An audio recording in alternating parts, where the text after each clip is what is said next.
ሶ ከዚህ በፊት እንዳልኳችሁ ጦርነቶች ኤክስፔንሲቭ ናቸው ማለትም የአንድ አመት ታክስ ብቻ በቂ አይደለም በጣም ትልልቅ ጦርነቶችን ፋይናንስ ለማድረግ ራስን ለመከላከል ኦር ግዛትን ለማስፋፋት ሊሆን ይችላል ማለት ነው ሶ እንግዲህ በዛ ጊዜ የነበሩ ነገስታቶች አዲስ የፋይናንሻል ኢኖቬሽን ያስፈልጋቸው ነበር ማለት ነው ሶ የጋቨርንመንት ቦንድ ኢንትሮዲዩስ የተደረገው እንግዲህ በዛ አይነት መልኩ ነው ሶ ጋቨርንመንት ቦንድ ከዚህ በፊት ሲባል ሰምታችሁ ከሆነ ሌላ ምንም ታምር የለውም ብድር ነው በቃ ጋቨርንመንት ይሄን ያህል ብድር ለዚህ ይሄን ያህል ጊዜ አበድሩኝ ይሄን ያህል ኢንትረስት መልሳለሁ የሚል it's just a promise to pay ያ ጋቨርንመንት ኢሹ ሲያደርገው we call that basically government bond ማለት ነው ሶ በ1694 የእንግሊዝ ፈረንሳይ ጋር የነበራትን ጦርነት ፋይናንስ ለማድረግ የቢኦኢ ይመሰረታል ማለት ነው የባንክ ኦፍ ኢንግላንድ አሁን ላይ የእንግሊዝ ሴንትራል ባንክ ብለን ሪፈር የምናደርገው ነው ቴሌግራም ቻናሎችንም ለምሳሌ BOE ምናምን ሜንሽን ሳረቅ ይሄንን ኢንስቲትዩሽን ነው ማለት ነው ሶ ቤዚክሊ ይሄ ኢንስቲትዩሽን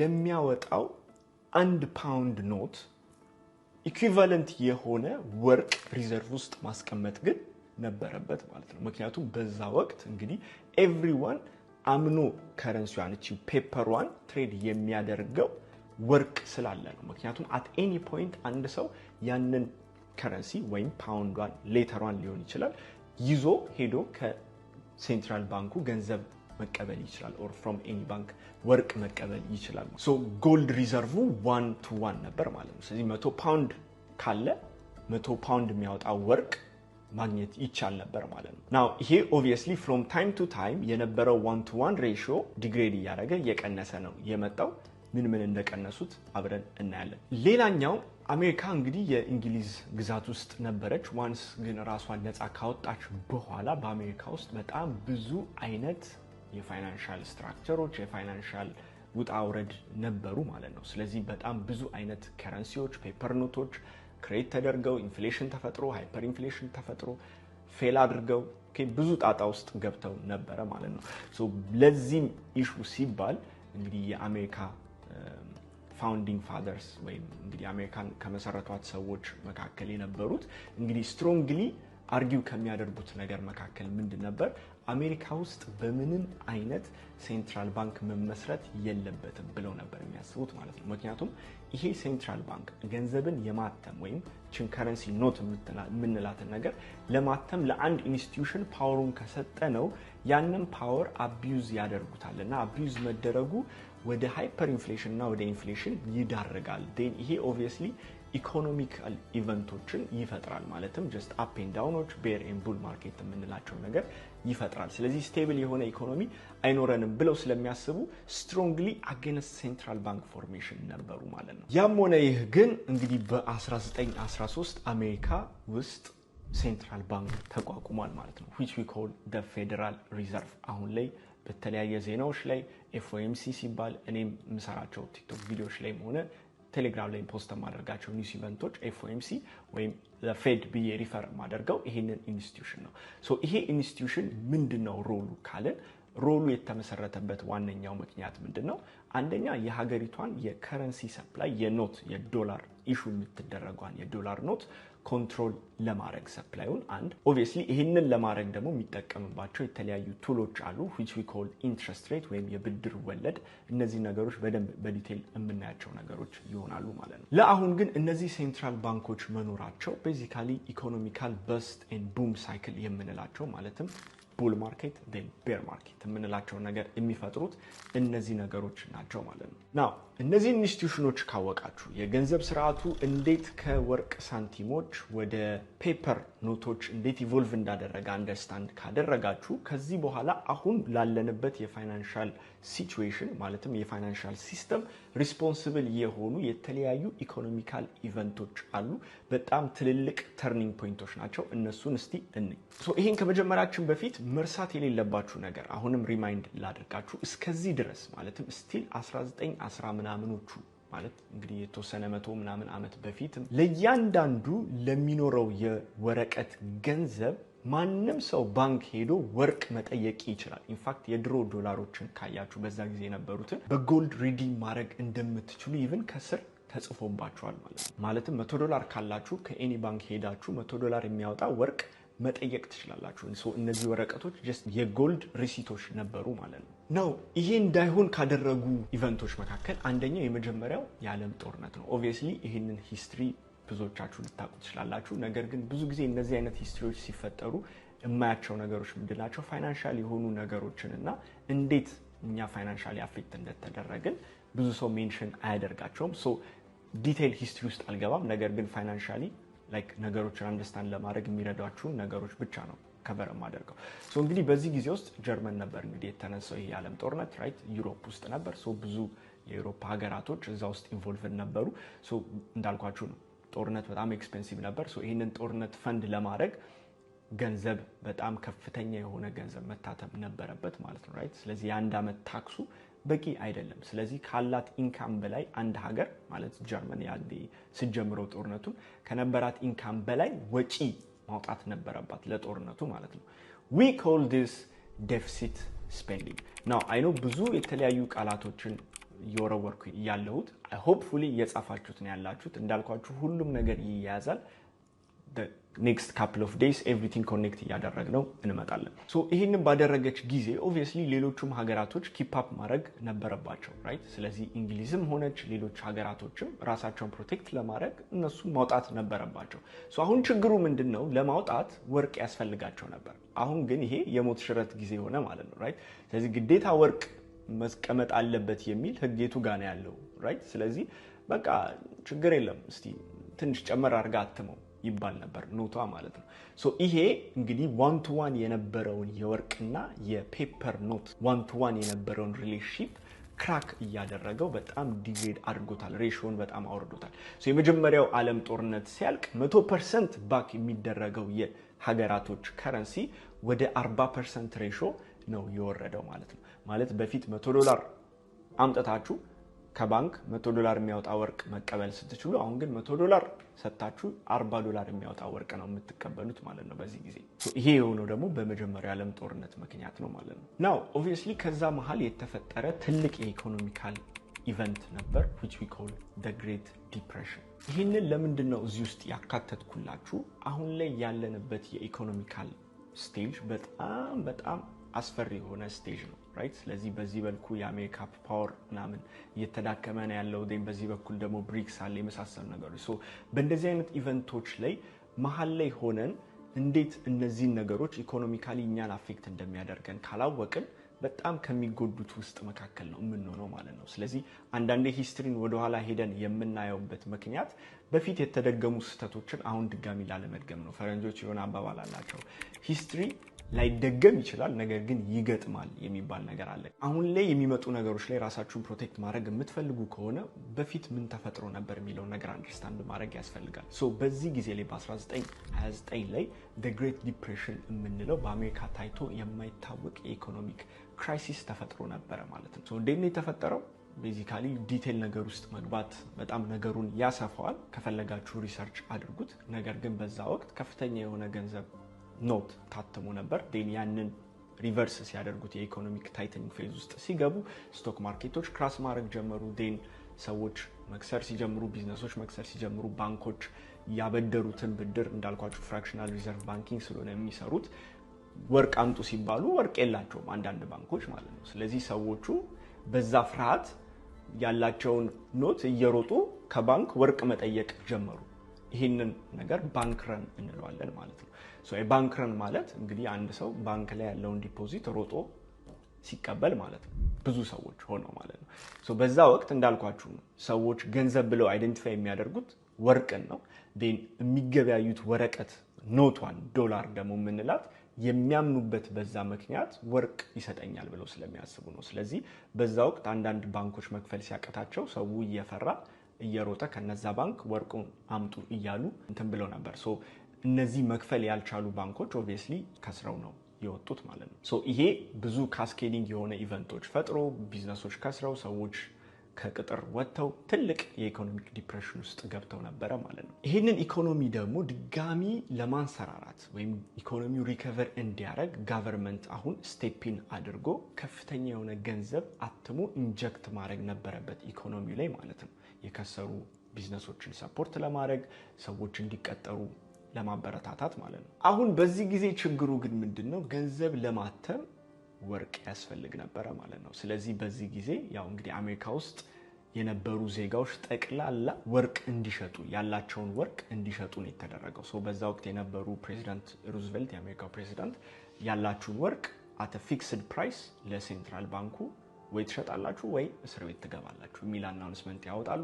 ሌላ ሰው ያለውን ወርቅ ጠቅላላ ይሸጥና ዶላሮች መታተም ይጀምራሉ ማለት ነው። እነዚህ ዶላሮች ከታተመ በኋላ ኢኮኖሚው እንዲያንሰራራ አድርጓል። ሪከቨር በደንብ አድርጓል።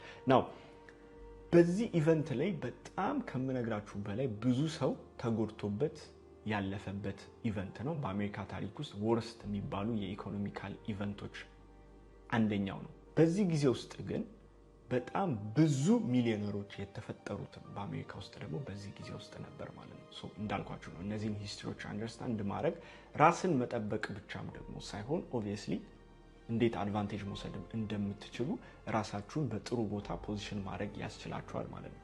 እነዚህ ነገሮች ማወቅ ኦብቪየስሊ ዴይ ቱ ዴይ ትሬድ ከማድረግ ውጪ እንዳልኳችሁ ኦቨርኦል ነገሮችን ኢኮኖሚካል ነገሮችን አንደርስታንድ አድርጋችሁ ራሳችሁን ፍሮም አን ኢንቨስትመንት ፖይንት ኦፍ ቪው ላይክ ጥሩ ፖዚሽን ላይ ማስቀመጥ ትችላላችሁ ማለት ነው። ናው ወደ ቀጣዩ ኢቨንት ስንመጣ እንግዲህ ብዙ ታሪኮችን የቀየረው እና አሁን ላለንበት የፋይናንሻል ሲስተም ዳይሬክትሊ ተጠያቂ የሚሆነው ኢቨንት የሁለተኛው የዓለም ጦርነት ነው። ናው ይሄም ቤዚካሊ እንግዲህ ጀርመን ናት የጀመረችው እና ዩሮፕ ውስጥ ነበር ፎር ዘ ሞስት ፓርት ጦርነቱ ማለት ነው። በዚህ ጊዜ እንግዲህ የአውሮፓ ሀገራቶች ራሳቸውን ለመከላከል በመሳሰሉ ነገሮች ከፍተኛ የሆነውን ኢንቨስትመንት ወደ ጦርነት ነበር ያዞሩት። ማለትም ቤዚካሊ ጠቅላላ the whole of Europe ማለት ይቻላል ኢኮኖሚያቸውን ወደ ዋር ነው ዳይሬክት ያደረጉት። ማለትም ምግብ የሚያመርቱ እንትን ከሆኑ ጥይት ነው የሚያመርቱት። ልብስ የሚያመርት እንትን የሚሊተሪ ኤዶች እና የሚሊተሪ ነገሮች ነው የሚያመርቱት። ስለዚህ መኪና የሚያመርቱ ድርጅቶች ታንክ ነው የሚያመርቱት። ኦኬ ስለዚህ ኢኮኖሚው ወደ ጦርነት ነው ሽፍት የተደረገው። ሌሎችን ነገሮች ልብሱን፣ ምግቦቹን የመሳሰሉ ነገሮች ታዲያ ከየት ነው የሚመጡት ስንል በዚህ ወቅት ከፍተኛውን ሰፕላይ ለዩሮፕ ስታደርግ የነበረው እንግዲህ አሜሪካ ነበረች ማለት ነው። ይህንን ነገር ሲገዙ ግን ለአሜሪካ የሚከፍሉት በወርቅ ነበረ ማለት ነው። ይሄ ሁለተኛው ዓለም ጦርነት ሲያልቅ የዓለማችን 2/3 የሚሆነው የወርቅ ክምችት አሜሪካ ውስጥ ነበረ ማለት ነው። እነዚህ ነገሮች ለምን ዲስከስ እንደሚደረጉ አላቅም። ነገር ግን አሜሪካ ከእንግሊዝ የፋይናንሻል ፓወር ወይም የግሎባል ፓወርን ስትወስድ it was not only military, it was a financial game. አብዛኛው ደግሞ በዚህ ኢቨንት የተካሄደ ነበረ ማለት ነው። ስለዚህ አሁን እንዳልኳችሁ 2/3 የዓለማችን ጎልድ ሪዘርቭ አሜሪካ ውስጥ ነበረ። አብዛኛው የአውሮፓ ሀገራቶች they were just broke. ኦልሞስት ጎልድ ጨርሰው ነበር ጦርነቱ ላይ ማለት ነው። አሁን ይሄ ችግር ይፈጥራል። እንዴት አድርገው ነው ታዲያ ከትራንዛክት የሚያደርጉት? ምክንያቱም እጃቸው ላይ ያለው ከረንሲ just worthless ነው። ምክንያቱም ባክ የተደረገበት ወርቅ አልነበረም ማለት ነው። ወርቁን ጨርሰውታል ኦልሬዲ። አዲስ የፋይናንሻል ሲስተም መዘርጋት ነበረበት። that's why 1945 ላይ the Bretton Woods Agreement የተፈጸመው ማለት ነው። በዚህ አግሪመንት የተወሰነው ነገር ምንድን ነበረ? ማጆሪቲ የሚሆነው የዓለም ከረንሲ ኖቶች ማለት ነው በዶላር ባክ እንዲደረጉ ማለት በዶላር ኢንተርቼንጀብል እንዲሆኑ፣ ዶላር ደግሞ በወርቅ ባክ እንዲደረግ ተስማሙ ማለት ነው። በዚህ ጊዜ ያው ፎሬክስ ትሬዲንግ ምናምን የምንለው ነገር አልነበረም። ምክንያቱም ሁሉም አንድ ለአንድ እኩል ነበሩ፣ ሁሉም የሀገራቶች ከረንሲ አብዛኞቹ ማለት ነው። ዶላር ደግሞ በጎልድ ባክ ተደርጎ ነበር።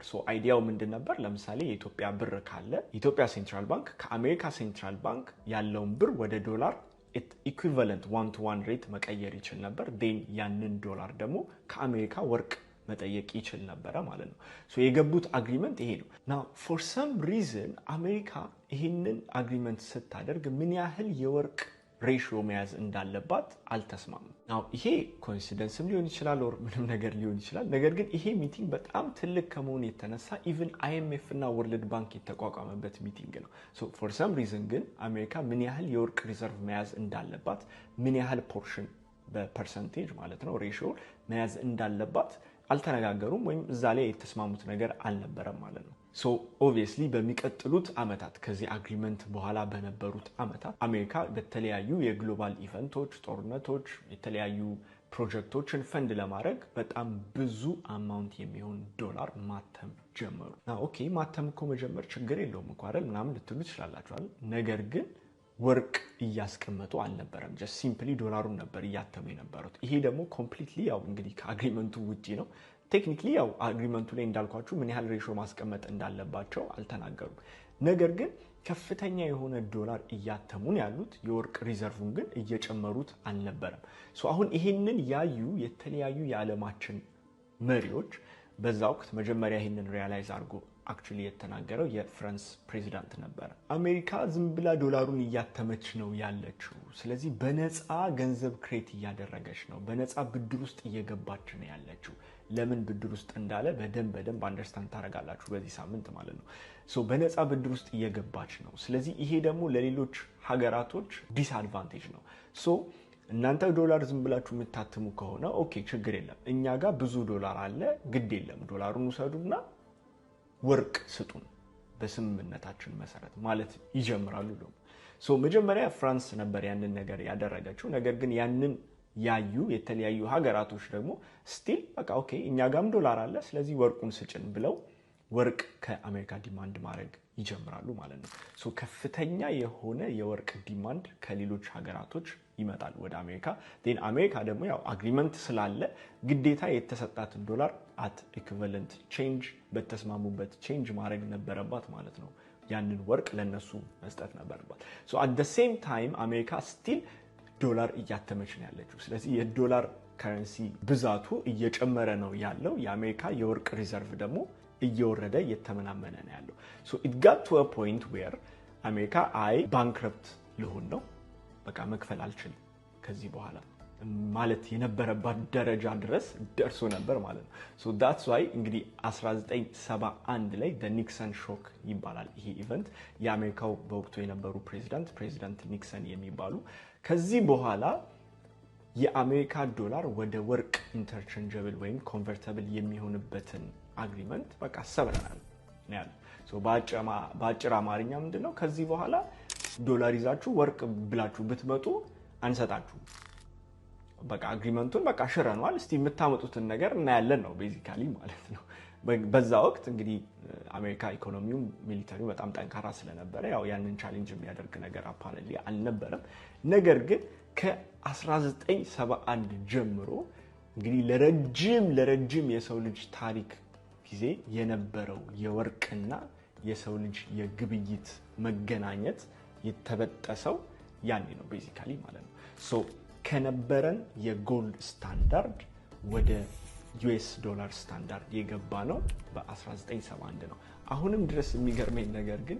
ብዙ ሰዎች ከረንሲያቸው በወርቅ ባክ የተደረገ ይመስላቸዋል ወይም ገንዘብ በወርቅ ባክ የሚደረግ ምናምን ይመስላቸዋል ሶ ኖት ሪሊ ኦኬ ስለዚህ በዛ ጊዜ ሁሉም የሀገራት ከረንሲዎች ወደ ፍሎት ማርኬት ገቡ ማለትም ላይክ ትሬደብል መሆን ጀመሩ አንዱ ካንዱ ቫልዩ ይተልቃል የአንዱ ሀገር ከረንሲ ከሌላኛው ሀገር ከረንሲ ቤዚካሊ እንግዲህ ወደ ፎሬን ኤክስቼንጅ ማርኬት የምንለው ማለት ነው then ጎልድም ደግሞ ኮሞዲቲ ማርኬት ውስጥ ተቀላቀለ ማለት በቃ ኢንዲፔንደንት የሆነ ኮሞዲቲ ሆነ then በዛ ሰሞን እንግዲህ ዩኤስ ዶላርን ሞር ግሎባል ፓወር ላይ ሞር ጠንካራ ለማድረግ እንግዲህ ወደ ሳውዲ አረቢያ ይመጡና የአሜሪካ ፕሬዚዳንት ዲል ይፈጥራሉ ማለት ነው ስለዚህ ብዙዎቻችሁ ሜቢ ከዚህ በፊት ፔትሮ ዶላር ሲስተም ምናምን ሲባል ሰምታችሁ ካወቃችሁ ቤዚካሊ የነበሩት ያኔ ዲል ነው ማለትም ሳውዲ አረቢያ ያላትን ነዳጅ በዶላር እንድትገበያይ የሚል ዲል ነው ኢን ሪተርን አሜሪካ ደግሞ የምታቀርባቸው ነገሮች ይኖራሉ ማለት ነው ሶ አግሪመንቱ ያ ነው ፔትሮ ዶላር ሲስተም አሁን ያንን ቻሌንጅ የሚያደርግ ሲስተም ከነ ብሪክስ ባይፓስ እያረጉ እየመጡ ነው ፔትሮያን ሲስተም ምናምን እየተባለ እየመጣ ነው እስቲ የሚፈጠረው ነገር እናያለን ነገር ግን ፔትሮ ዶላር ሲስተም ማለት ይሄ ነው ስለዚህ ይሄ ሲስተም ክሬት ማድረጋቸው የአሜሪካ ዶላር ግሎባሊ በጣም ተፈላጊና በጣም ጠንካራ የሆነ ከረንሲ ሪዘርቭ ከረንሲ እንዲሆን አድርጎታል ማለት ነው ነገር ግን መዘንጋት የሌለባችሁ ነገር ምንድነው እንግዲህ ለረጅም አመታት እንግዲህ ሰው ልጅ በወርቅ ሲገበያይ ቆይቶ ከ1971 ጀምሮ ዝም ብሎ ወረቀት ሆነ ነገሮች ማለት ነው ስለዚህ የፊያት ኤራ የገባ ነው 1971 ላይ ነው የዩኤስ ዶላር ስታንዳርድ የሆነው ማለትም የሀገራቶች ከረንሲ በምንም አይነት ወርቅ ባክ አልተደረገም ስለዚህ አውት ኦፍ ቲን ኤር ክሬት መደረግ ይችላል እንዴት ክሬት እንደሚደረግ በደንብ እናየዋለን በዚህ ማስተር ክላስ ላይ ማለት ነው አሁን ወደ መጀመሪያው ጥያቄ ልመልሳችሁ ማለትም መኒና ከረንሲ now hopefully አሁን ትንሽ በደንብ ልዩነቱን እያያችሁት እየመጣችሁ ነው ብዬ አስባለሁ። ነገር ግን እስቲ ሁለቱን ነገሮች በደንብ ኮምፔር አድርገን በታትነን እንያቸው። የመጀመሪያው መኒ የምንላቸው ነገሮች ምን አይነት ካራክተሪስቲክ ያላቸው ነገሮች ናቸው? እነዚህ ነገሮች ጻፉ። የመጀመሪያው ሚዲየም ኦፍ ኤክስቼንጅ መሆን መቻል አለበት።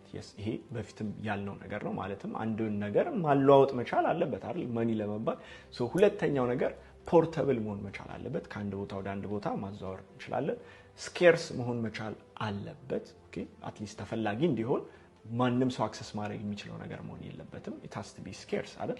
ሶስተኛው ፈንጀብል መሆን መቻል አለበት። ማለት ኢንተርቼንጀብል መሆን መቻል አለበት። ቅድም እንዳልነው እኔ ጋር ያለው 10 ብር እናንተ ጋር ያለው 10 ብር ቢለዋወጥ it's the same value አይደል? አራተኛው ነገር ደግሞ ዲቪዚብል መሆን መቻል አለበት ራይት? ለምሳሌ 1 ኪሎ 2 ኪሎ እያለ የምንከፋፈለው ነገር መሆን መቻል ይኖርበታል ማለት ነው። አምስተኛው ነገር ደግሞ እችን ፖይንት በደንብ ያዟት፣ ስቶር ኦፍ ቫልዩ መሆን መቻል አለበት።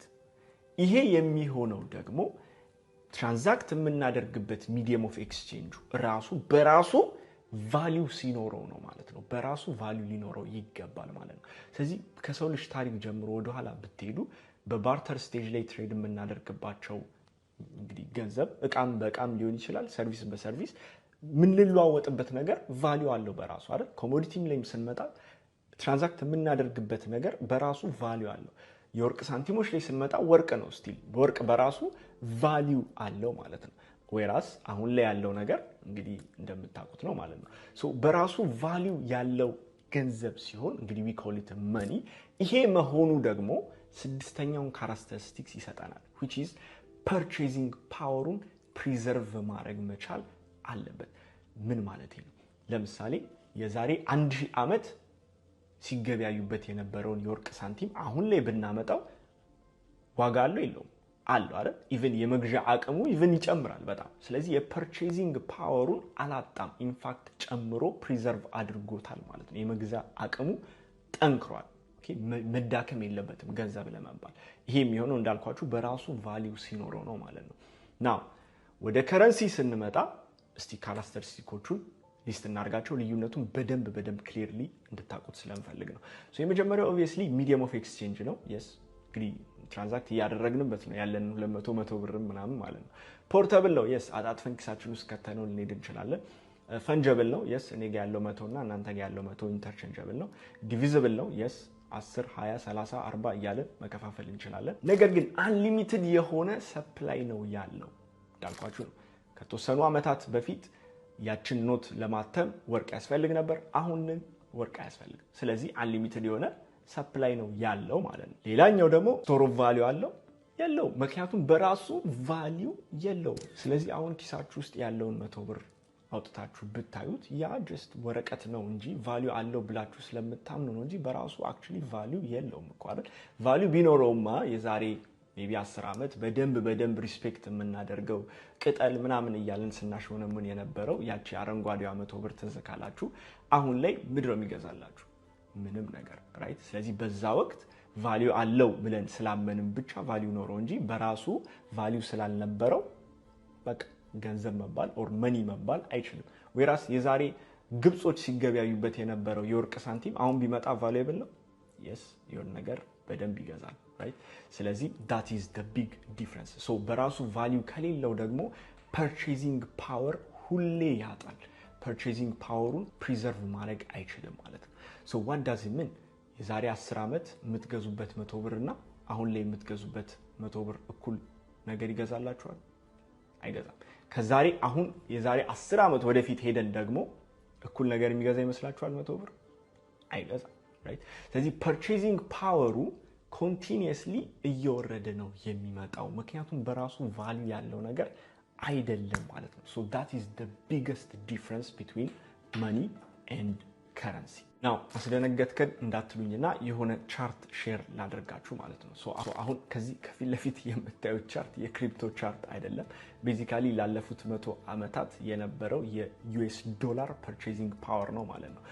እንግዲህ የአሜሪካ ዶላር ላለፉት 100 ዓመታት እንደምታዩት ይሄ እስከ 2020 ድረስ ባለው ነው እንኳን በዚች እስከ 2020 ድረስ ባለው ውስጥ 97% purchasing power ቫልዩን አጥቷል ማለት ነው። ኢማጂን ይሄ በእርግጠኝነት የምነግራችሁ ነገር 2022 23 አሁን ወዳለንበት 2024 አካባቢ ቢመጣ ከዚህ በላይ ሆኗል ማለትም አትሊስት 98 99% ፐርቼዚንግ ፓወሩን አጥቷል ኦኬ የዩኤስ ዶላር ማለት ሶ ይሄ አሁን ኮይን ቢሆን ክሪፕቶከረንሲ ላይ ኢንቨስት አድርጋችሁ ቢሆን ኖሮ $1000 ኢንቨስት አድርጋችሁ ጀስት እጃችሁ ላይ maybe $30-$20 ሲኖር እንደማለት ነው ኦኬ which is crazy right now imagine ብዙ ጊዜ ሶሻል ሚዲያ ላይ ምናምን ከዩኤስ ዶላር ጋር በተያያዘ ነገር ነው በብዛት አናሊሲስ መስራላችሁና ለምንድነው አይገናኝም እኮ ታዲያኛን እንዴት አፌክት ያደርገናል ምናምን የምትሉ ሰዎች አላችሁ በብዛት ሶ ብዙ ሰው አንደርስታንድ እንደማያደርገው ነገር ግን የኢትዮጵያ ብር ከፍተኛ የሆነው ብድራችን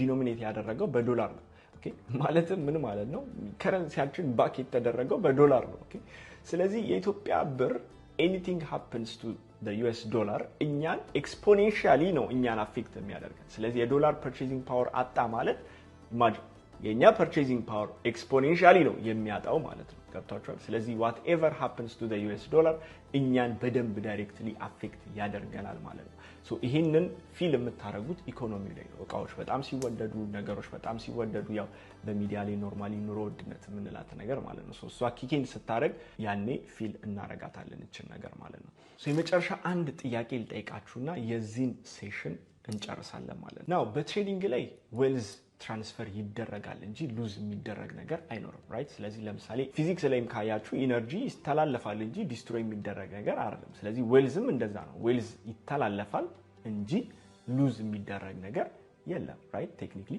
ሶ ናው ከዛሬ 100 ዓመት በፊት ጀምሮ የዩኤስ ዶላር 98% ዋጋውን አጥቷል ካለን የኢትዮጵያ ብር እንግዲህ የአሜሪካ 98% ካጣ ኢትዮጵያ ብር ፕሮባብሊ 99% ዋጋውን ያጣል ከዛ በላይ ሜቢ ኦኬ ሶ እነዚህ ነገሮች ላለፉት 100 ዓመት 99% የሚሆነውን ቫልዩአቸውን ወይም ፐርቼዚንግ ፓወራቸውን አጡ ካልን ሉዝ አደረጉ ቫልዩአቸውን ካልን ማን ነው ያተረፈው እነማን ናቸው ጌን ያደረጉት ነው ጥያቄ ኦኬ ሶ ይሄ እስኪ ዝም ብላችሁ እናንተ አስቡበት እንዳልኳችሁ እነዚህ ነገሮች ትሬዲንግ ኢን ጀነራል አወቃችሁትም አላወቃችሁትም you are already a trader እዚህ ዓለም ላይ እስካላችሁ ድረስ እና ኢኮኖሚ ውስጥ ኢንቮልቭ እስካደረጋችሁ ድረስ እነዚህ ነገሮች ማወቅ ራሳችሁን ከብዙ ነገር ፕሮቴክት ለማድረግና obviously ቤኔፊትም ለማድረግ ይጠቅማችኋል so as a trader obviously እነዚህ ነገሮች መታወቅ ያለባቸው ነገሮች ናቸው ብዙ ሰው